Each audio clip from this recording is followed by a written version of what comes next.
ఇప్పుడు కూడా భగవంతుడు మనల్ని బాధపెడుతున్నారు చూసారా? మన మనవరాలి చిత్రాన్ని చూడరాదన్న అక్కస్తోనే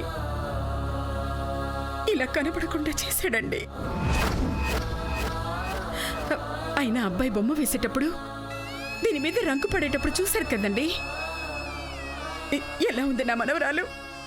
శ్రీపతిలా ఉందా, గౌరీలా ఉందా, ఎలా ఉందో చెప్పండి.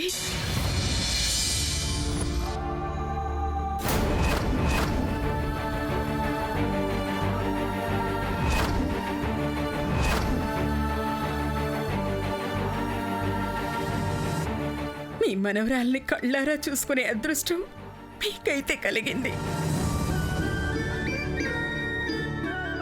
నేనే దురదృష్టవంతురాల్ని.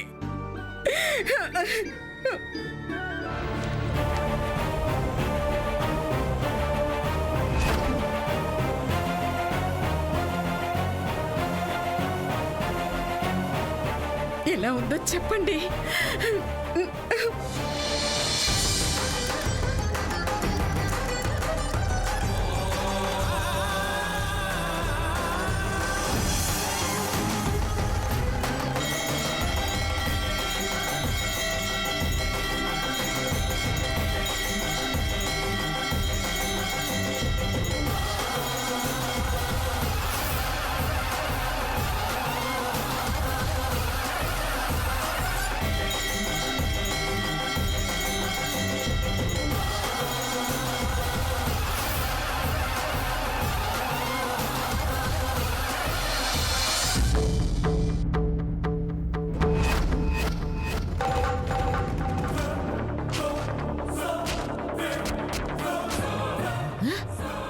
అయ్యయ్యో, ఏంటక్క ఫోటోలన్నీ అలా చిందరవందరగా పడిపోయాయి?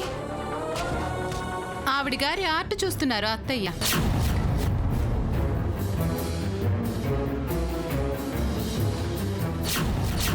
ఓహో, గౌరీ బొమ్మనా? నేనే వేయించానక్క.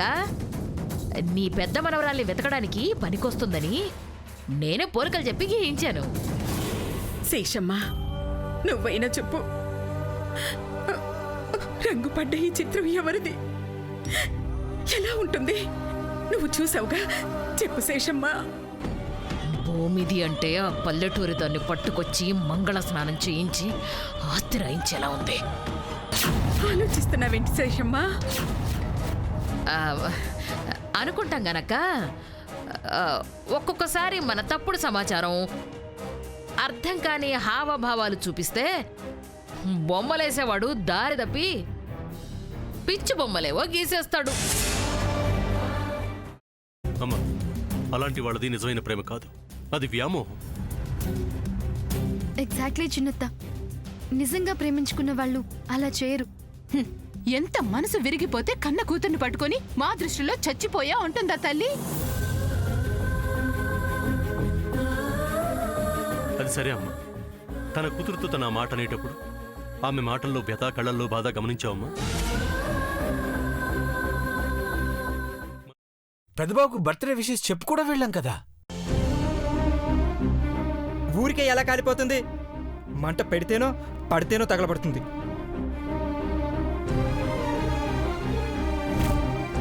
కరెక్ట్ చిన్నబాబు, నీకొచ్చినట్టే నాకు డౌట్ వచ్చింది.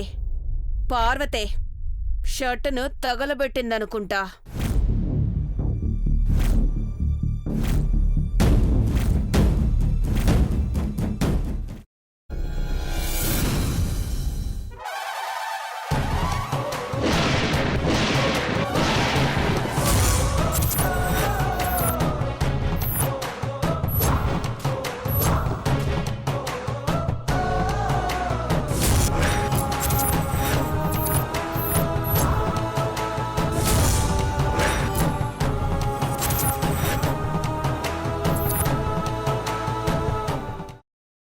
తర్వాత పొట్టు తీసేసి చాప్ చేసి పక్కన పెట్టుకోవాలి. ఒక ప్యాన్లో కొద్దిగా నూనె వేడి చేసి అందులో ఆవాలు, మినప్పప్పు, శనగపప్పు, కరివేపాకు, సన్నగా తరిగి పెట్టుకున్న ఉల్లిపాయలు వేసుకుని 1 నిమిషం పాటు వేయించుకోవాలి. ఆ తర్వాత కాల్చి కట్ చేసి పెట్టుకున్న వంకాయని కూడా అందులో వేసుకుని బాగా మిక్స్ చేసి బౌల్లోకి ట్రాన్స్ఫర్ చేసుకుని అందులో తగినంత చిక్కటి పెరుగు లేదా పల్చటి పెరుగు వేసుకుని మిక్స్ చేసి అన్నంతో కానివ్వండి, చపాతీతో కానివ్వండి సర్వ్ చేసినా చాలా బాగుంటుంది.